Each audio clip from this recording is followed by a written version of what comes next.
I am now joined by author Kemi Emmanuel.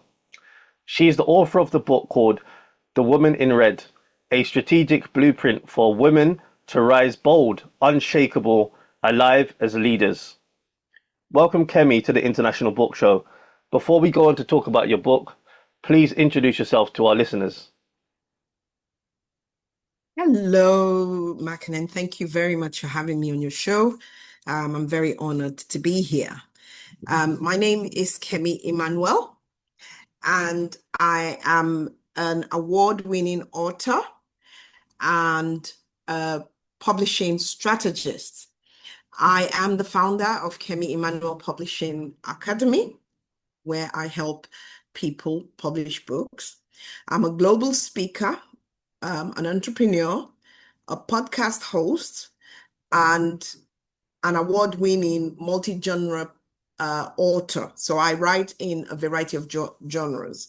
I have written over 30 books, 34 to be precise. And I am somebody who's very, very passionate about writing and about publishing books. I'm also a minister, so in the Christian faith. I have a strong background in leadership. I used to be the head and the principal of a college. I used to also be an academic, so I used to lecture. But I also have a platform called the Bloom Summit, where I try to empower women in different ways. So I'm an empowerment coach as well. So a lot of what I do is about empowering women, empowering people, but particularly women. But I also have a ministry with young people. So I also work with young people. I've written books for young people. I've written for children because I believe that they are the future, and I'm very, very passionate about helping them grow. And I'm also somebody who is in the leadership space. I do a lot of write-ups and talks around leadership because I used to be a leader. I still am a leader. And I basically work with career women and professionals and entrepreneurs, helping them turn their expertise and experiences into impactful published books. So I finally, I'd just like to say I'm also a mental health practitioner. So I'm very passionate about people's mental health and supporting people through their mental health. And that is me in a nutshell. There's a lot more, but I think that's me in a nutshell. Thanks, Makonnen. As I mentioned earlier, we're going to focus on your book title, the book, The Woman in Red. Yes. Please give the listeners a summary of what the book is about. The Woman in Red is a leadership blueprint. So it's a direction for women, and it looks at kind of understanding resilience and what it means through hardship. It's a mindset shift book. It's a book about shifting your mindset because I find that that is where the key problem starts with our mindset. It's about boldness. Like I said, I have a summit called the Bloom Summit, and that was inspired by this book, The Woman in Red, because the red was supposed to mean boldness. So the book talks about boldness. It talks about transforming our thinking from passive thinking to action taking, developing the mental stamina that you need for leadership. So it's about overcoming fear of failure, criticism, um, you know, uh, lack of confidence. So it covers a lot of things around that. And it talks about healing and vulnerability and how you can be vulnerable but still be strong as a woman and as a leader. And it's not focused on leadership as in being a CEO or being the head of a company. It's focused on every woman and their leadership potential because we all have that ability as women. So it's about impact. It's a book that looks at impact and what impact you can have in the world and on your family. It's not about control, and it's about knowing when to change direction without shame. So basically, that's the book in a nutshell. But there's a lot more to it. The title of your book, The Woman in Red, is Yes. ve is very bold and symbolic. So I'm going to ask you, what does the woman in red mean to you? The woman in red means the woman, like you said, who is bold. She is bold because she's not afraid to stand up and to stand out. Now, when I was writing The Woman in Red, the whole idea was what red symbolizes.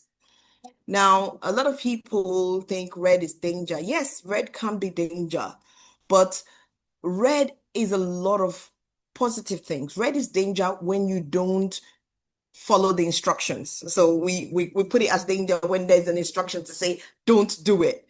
So that's what red is for some people. But for me, red signifies, and that's how the book has been written. It's been written looking at the different symbols that red represents. For example, the rose, especially the rose. I use the rose a lot because the rose is red and it stands out despite thorns around it. So there are thorns, but the rose is still standing. So that means that's what I mean by the woman in red. So the woman in red will go through all sorts of pain and hardship, but will stand bold. Red is not afraid to stand out. When you are in the midst of people, you're in the midst of things, you stand out when you wear red. So even though I talk about it as wearing red, and the outfit that you wear, it does make a difference. If you look at a lot of leaders, and I looked at that before I wrote the book, many women leaders will wear red just so they can stand out. So when you wear red, it kind of gives you boldness. It gives you that confidence to be able to stand and speak your truth. Now, the woman in red also represents blood, for example, because the blood is red and is red for everybody. It's not red for whether you are Caucasian, whether you are African, it doesn't matter. It's red for everyone. And what does that blood do? The blood is life-giving. It gives life to every part of the body. It takes life around with it. It takes oxygen. So the woman in red is somebody who carries oxygen wherever she is. She's giving life to the things around her, to everyone around her. And that is what that represents to me. And which is why, for me as a woman, I believe that I am the woman in red because I represent it. I believe in bringing life to every situation where I find myself. I believe every woman should be confident. And like I said, I've met a lot of women who they're doing really well, but confidence is still a problem. They've read, they've done all sorts of things, but they're still finding it difficult to stand out. Because when you wear red, you stand out. So the woman in red is a leader who is not afraid to stand out. She's not afraid to say how she's feeling. She's not afraid to be emotionally intelligent. She's not afraid to work with other people. She's somebody who brings people together. She gives life. She brings people together. She's also like fire because fire can be used to cook something to perfection. Obviously, if you don't tame fire, fire can burn. So, which is why, as a woman, we have to understand that we have that potential. We can also burn. So, we need to model that fire so that it can be used to prepare something which will give light. Fire brings light. Whenever light comes into a place, darkness disappears. And that, for me, is what the woman in red signifies. Somebody who brings light, who brings life, who stands out, and who carries people along with her. She's a leader. She's a transformational leader. Thank you. In your book, you cover themes about boldness, purpose, and resilience. Why are these qualities so important for women in leadership? To be fair, when you talk about purpose, um, that is such an important aspect of women in leadership. Because if you don't know your purpose, how can you know what to do in life? Now, I was that woman who was doing everything because I didn't know my purpose. And it's funny because I found my purpose when I started to write, and I wrote the book Manifesting Purpose. It's a Christian devotional because at the time, I was going through a lot, and the devotional came as a way to help me to identify what my purpose was. And once I discovered that this was my purpose, writing, publishing, helping people publish, I then knew that I needed to write this book for other people to be able to find out what their purpose is. Because once you know your purpose in life, you head for it. You don't go all over the place, which is what I've had to do. I did a lot of things in my life. I was a businesswoman, I was a teacher, I'm a nurse. I've done so many different things, so many different degrees. But now I find I'm working in my purpose, and everything I do is around purpose. And also, uh, sorry, what was the other question you mentioned? Is it You said purpose, boldness, and boldness, resilience. purpose, and resilience? Those were Okay, the so three yes, qualities. brilliant. Boldness means that you are able to stand up for yourself. A lot of women are not able to stand up for themselves. I have seen this because I work in that space with a lot of women. Boldness is something they lack so much of. Even when they are in a position to be bold, imposter syndrome holds them back. They feel, why should I be here? But they deserve to be there based on what they've actually been through.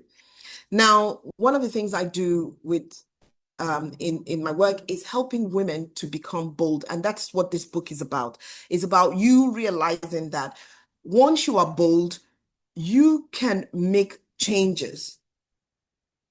If you keep quiet and you're timid, then change becomes very difficult for you. Resilience, is a thing which every woman I know requires because we go through so much. Even if it's just going through just being a girl growing up. I can imagine because I have two daughters and I know what they have to go through and I know what I went through. Even just your monthly cycle alone, the pain, PCOS, one thing or the other, we have all kinds of woman issues that you have to go through. If you are not resilient, you will break down. Not to talk of when you then get married and you have to navigate the world the expectations of people around you. So if you're not resilient, both emotionally and physically, then you will buckle. And I see a lot of women buckle because I'm a mental health practitioner. I see women come to me because they can't cope, they can't take it anymore. Just being a parent is hard. So you need resilience. And what resilience, especially emotional resilience. In fact, I had a book I wrote about emotional resilience, which I give out for free actually, because I was noticing in my work that there were a lot of people, the reason why they were buckling was because they didn't have that emotional resilience. And emotional resilience is about being able to walk through the pain that you're feeling and coming out on the other side, regardless. So it is that courage that you need to focus on that, okay, yes, I'm in pain. Yes, I'm going through trauma. Yes, things are falling apart. Yes, I'm breaking down, but I can still manage. I will still find my way to the next place that I'm supposed to get to. Sometimes you need help. Sometimes you need someone holding your hands. And these are the things I talk about in the book. So those are very, very important characteristics that every woman should have in order to navigate this world that we're in. Thank you. You have mentioned there are women who struggle with confidence and imposter syndrome. How does your book, The Woman in Red, help women overcome these limiting beliefs? In my book, I really look into that because I have seen it. I work with those women. I work with a lot of women who find confidence a very difficult thing. And usually it's because they've had knocks. Life has knocked them in marriage, in raising children, in being in work. We as women, we still have to go through issues at work where we are either regarded as not good enough, or we're regarded as women, we shouldn't speak. I'm not a feminist or anything like that, but I believe that a woman has her place in every place where she finds herself. She is there for a reason. And it is very, very important that they build this confidence, because a lot of women don't have the confidence. Like I said, they don't have the confidence to speak up. So they just accept everything that comes. There are no boundaries. They don't put the boundaries in. Even imposter syndrome, I can't lie. I've had imposter syndrome. I've been in a room where I had middle-aged white men when I was working as an external verifier, because I used to be an external verifier for an awarding body. And majority of them, there were hardly any women, very few women. Many of them were men of middle-aged and, of Caucasian heritage. Sometimes it was so hard to speak because you felt maybe what you would say, they will not listen to you or won't make sense. But I had to be bold. I had to say what I had to say. And I found in the end that they respected me because I always said how I felt. And that's what I find that the book does. The book gives people that confidence to move out of that imposter syndrome.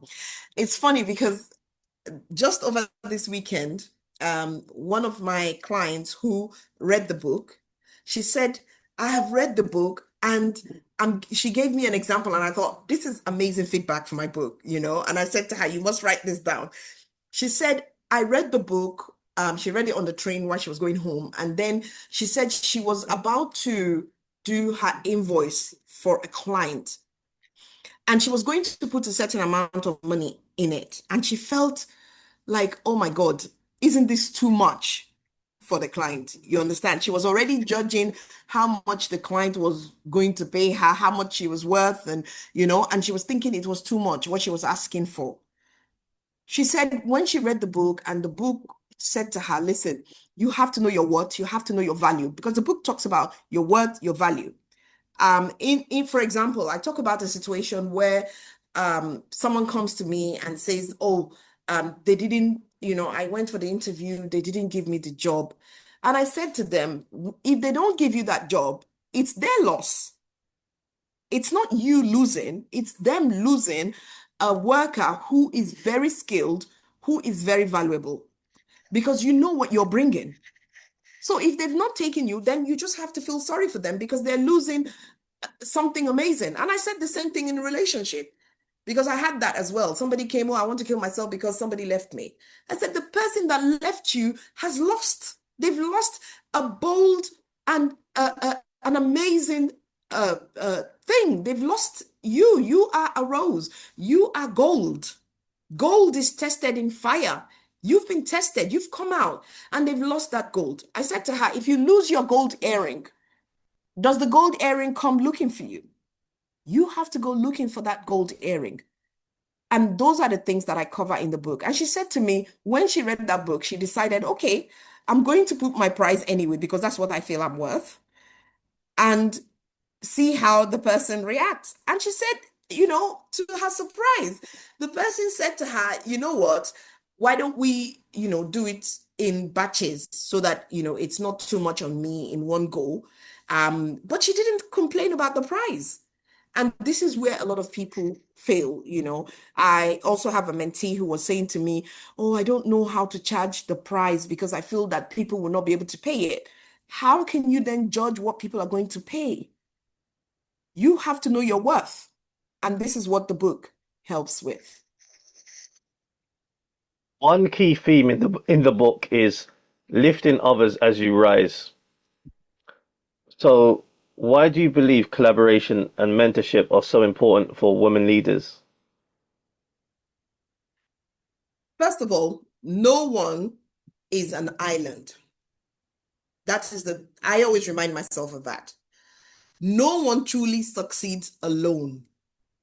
You cannot hide in your bedroom and succeed on your own. Nobody is an island. You need people. We are social beings. We saw that when COVID hit. A lot of people are still facing the anxiety of COVID because COVID removed that ability to socialize, that ability to work together with people. Now, I'm somebody, I work in collaboration a lot. In the last month or so, I've had so many different collaborations where I'm speaking on people's stages, people are speaking on my stages, because I believe that's the way we can grow. And in the book, I talk about the ladder mentality and the crab mentality. The crab mentality is where, as crabs pull each other down to try and get up. As ladder, we stand as a ladder for each other to climb and get up. We will all get to the end because at the end, the ladder carries us all. So I am such a believer in working with women collaboratively or with people, not just women, because I have male clients as well, collaboratively to help them to stand out and be visible. I believe a lot in visibility. And that is one of the reasons why boldness is important, because when you're bold, you become visible. So it is so important to have mentors. I am a mentor for a lot of women.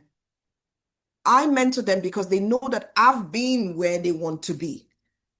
And I have my own mentors because I believe in mentors that, the mentors have been where you want to be. They will be able to guide you. They'll be able to tell you that this is the way, walk in it, if you like.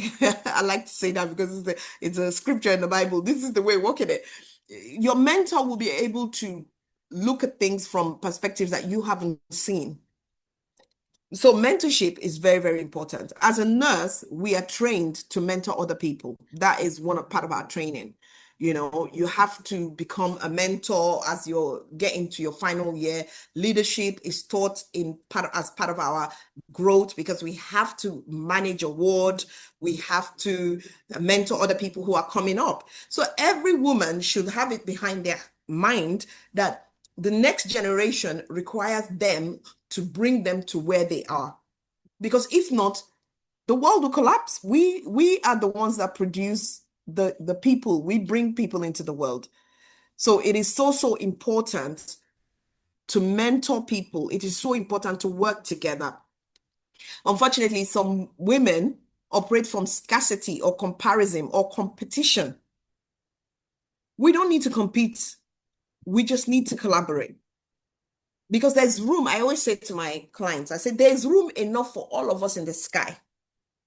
There is enough room. The sky is big enough for everybody. When we see birds flying, they don't run into each other. There's a lot of space for all the birds to fly. And that's what we have. We are stronger together. And collaboration creates opportunities. So we get a lot of opportunities when we collaborate. We build resilience together. And that is why I created this Bloom Circle, because from there, when we are joined together, we can lean on each other. Somebody will know somebody will know something, and you can use that to then build. So we all build when we work together in collaboration. So Thank you. how was your own personal journey as a mental health practitioner, educator, entrepreneur, and author who's written many, many books, influenced the lessons, in this particular book? Well, to be fair, my journey has taught me that leadership is deeply connected to mindset, healing, emotional resilience, and self-awareness.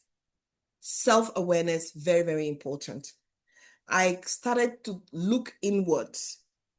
And because I have had all these experiences as a mental health practitioner, especially, since becoming a mental health nurse, it opened my eyes to so much, and we're taught not to judge anyone, but we are there listening to every kind of pain. I've seen some pain that I think, oh my God, how did you get through that? All of that has made me very, very knowledgeable and influential. So as a mental health, as an educator, education makes you bold because you have to stand in front of people. But and boldness is subjective as well, because one of the areas that I wasn't bold in was being in front of the media, in front of online or in the online space. But when I started writing, I discovered that it was something I had to do and I had to be visible. Before I used to hide, I didn't want anyone to know about me. I didn't want them to know about my life. It was private. But having been in these different places as an entrepreneur, as an author, because people have to read your books, I then found that boldness was a thing that I needed to have. I remember my first video it was on TikTok, and I was so frightened. It was my daughter doing the filming, and we did it like a million times because I was so frightened. But I overcame that fear. And what I always say is feel the fear, but do it anyway. So working in mental health allowed me to see how trauma, fear, and limiting beliefs can affect people's confidence and decisions. Now, this is not only for women. I've experienced men who come in and experience imposter syndrome, even though they've studied, they've done really well, and they just don't feel they should belong in that room. And it creates anxiety. So all of those things has helped me to understand that these are things that people face and they need help with it. Being an entrepreneur and an author also taught me the importance of courage and persistence. So as an entrepreneur, courage is very, very important. You have to be persistent because it will not always work out the way you want it to work. I lost my property business. I was doing property and I lost that. And it was one of the most painful things I had to go through.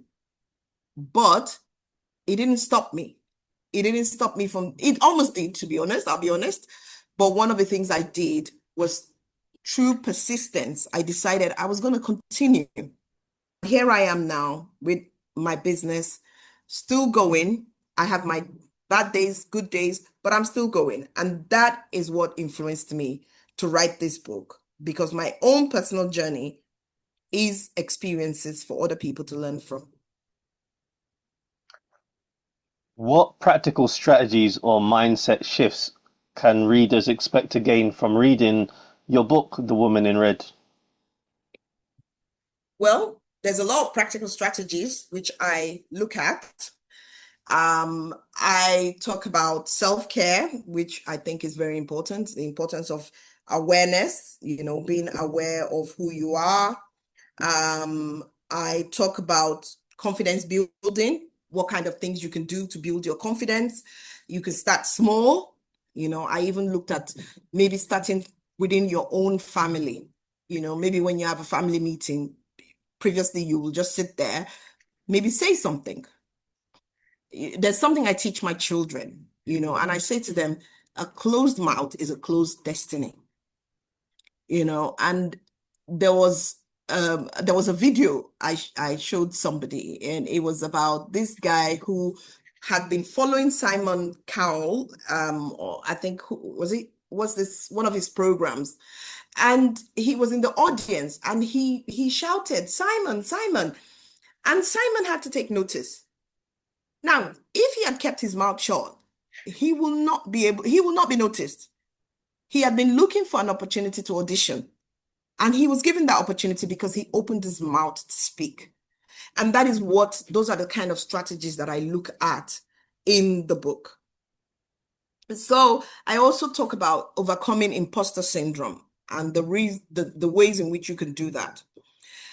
The book encourages intentional thinking, because I say you must be intentional. I always say everything I do is out of intention. I'm very intentional. I'm very impulsive, but I'm very intentional in my impulsivity. So if I'm going to do something, there's an intent behind it. I'm doing this because of this. And that's what the book looks at. When fire is spreading, it's very intentional. It doesn't apologize. It knows that I'm burning, I'm burning, I'm burning. It just goes. And the same thing, when blood is going through the veins. It's very intentional. It doesn't say, okay, I'm going to go to the heart, but I'm not going to go to the lungs. It knows that I'm going there for a reason. I'm going to the heart because the heart needs to beat. I'm going to the lungs because the lung needs to do the function of breathing. So there's intent in everything. And also, shifting from fear. Now, I've written this in one of my books where I say fear is about false evidence appearing real. And I said something to people. Fear is you don't see. Faith, you don't see.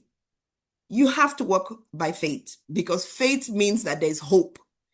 If you choose to work by fear, then you're not seeing the fear, but you're going to be limited. You're going to be held back.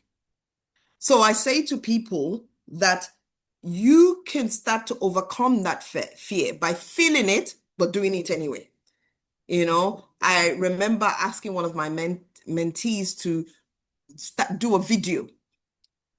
She was afraid, but she did it anyway. And those are the strategies that I talk about in the book. It is designed not just to inspire people emotionally, but to challenge them to take practical action. That's the way the book is designed. Practical action. And I use examples. I use, other women who've done really well in the book. I use some psychology in the book to help people as well. In terms of your book's audience, is it only for women in corporate leadership or can everyday women also relate to it? That's an amazing question. It is for every woman. And I put that in the book. You don't have to be the CEO of a company. I look at it from you're leading your family, you're leading your community. It doesn't matter what you are, who or where you are. Even if you are a woman with no children, you are still a leader in your own right. So you don't have to be the CEO of a company or you have to be a manager or anything like that. As long as you're a woman, you are leading.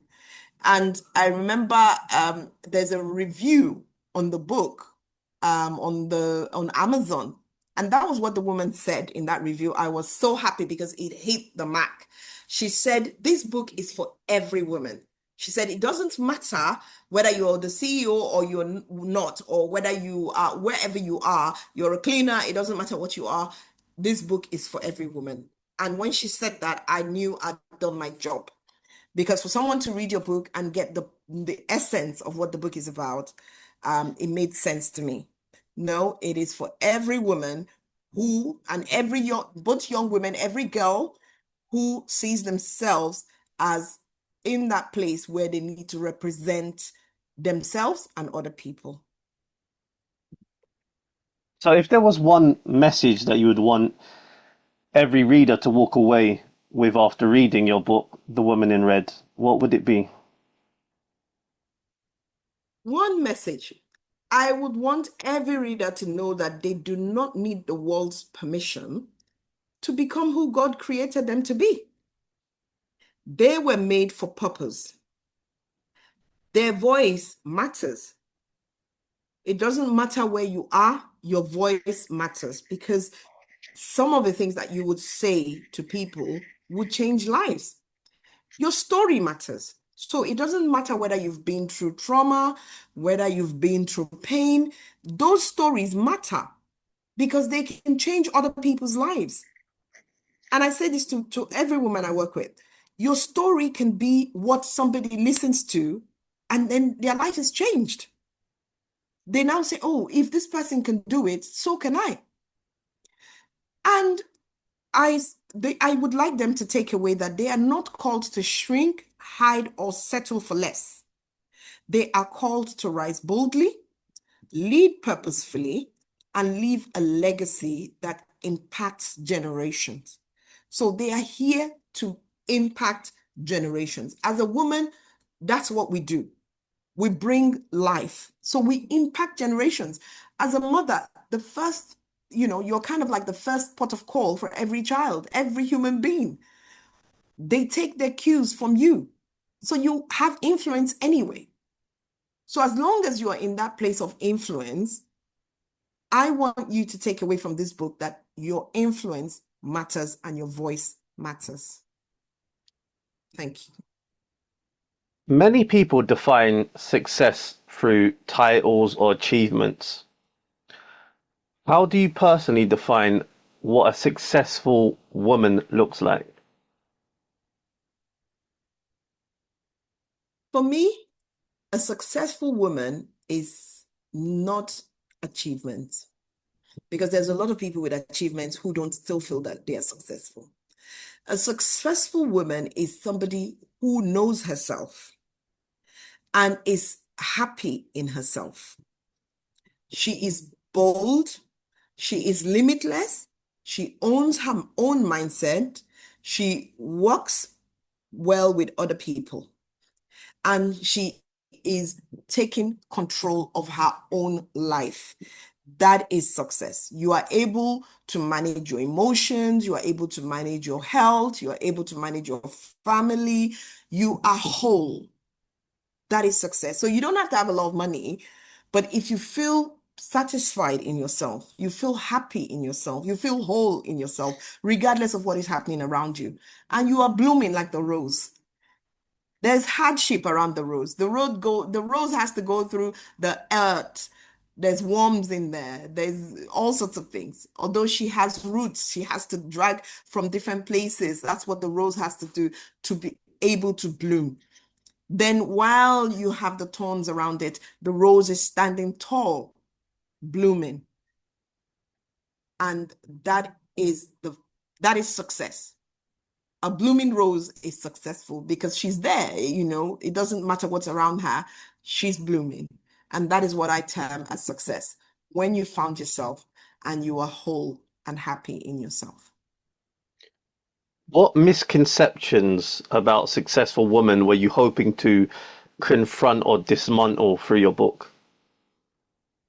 Well, dismantle, first of all, that you had to be a CEO of a company to be successful, or that you had to be the head of your department to be successful. You could be the cleaner and still be a successful woman, because a lot of the CEOs might be not even have the peace that you have, but you're the cleaner in the company, but you are happy. Your children are doing well. You feel that you are doing something you enjoy or love. Then, that's success. So I really wanted to dispel that myth that it doesn't matter where you are. If you're the CEO of a company, it's great. I'm the CEO of my own company. I'm ambitious. I've always wanted to be. If you are, but you still need that wholeness as the CEO. But if you're not, you still need wholeness. It doesn't matter where you are. I wanted to dispel the myth that, oh, it's only for people who are out there who can speak. I can't speak. Oh no, I can't speak. That's what my summit was about then, because there was a lot of women who were scared to speak. And I'm a speaker, and I believe that every woman should have a voice, so every woman should speak. And that requires boldness as well and courage. So that's the whole idea of dispelling the myth that you have to be a CEO. You don't. You could be just the woman who has a voice. By coming to a conclusion of this interview, please give us your final comments and then share the name of your book again, the title of the book, and let them know where it's available from. Brilliant. Well, I want to say that this book is about defining your leadership. It is about vision setting and walking in your divine assignment. Your divine assignment is what you were brought into this world to do. And this book helps you to navigate that. It is about knowing when to change your direction without feeling ashamed, regardless of what you've been through. And it is a practical tool for you that regardless of whatever mistakes you have made, you can leverage those mistakes to become who God has made you. You can also become emotionally and spiritually present, because I talk about the spiritual aspect of being a woman as well. for yourself and for your family. And the balancing of leadership with motherhood and caregiving and all the things that we have to do as women, but still being able to stand. So also, I talk about moving from procrastination to execution. I remember I was talking to some of my clients and they say, oh, they love what I do because I don't wait for it to be perfect. I go ahead and I do it. And I learn as I go along. And that's what I want women to take away from this, that you don't have to find perfection. You don't have to be perfect. Sometimes you need a helping hand. Sometimes you just need someone to hold your hand, but start anyway. I remember when I graduated from as a mental health nurse, I had to do a speech on behalf of my team. And the speech I talked about was the journey of 1,000 miles begins with one step by Lao Tzu. That was a comment he made. And if you don't take the one step, nothing happens. So it is very important to move from that procrastination to execution. Now, The Woman in Red, you can find it on Amazon. It's also going to be on my website, which I am working on at the moment. So at some point, I'm going to be able to share that. But it can be found on Amazon. It is in hardback, it is in ebook, and it is in print book. Now, I'm also working on the audiobook. So there's going to be the audiobook part of it. So if anyone wants to get it, I'm sure I'll give you the details and they can get it from Amazon. And it doesn't matter where you are in the world, as Amazon, as we all know, you can just, you can buy it on Amazon.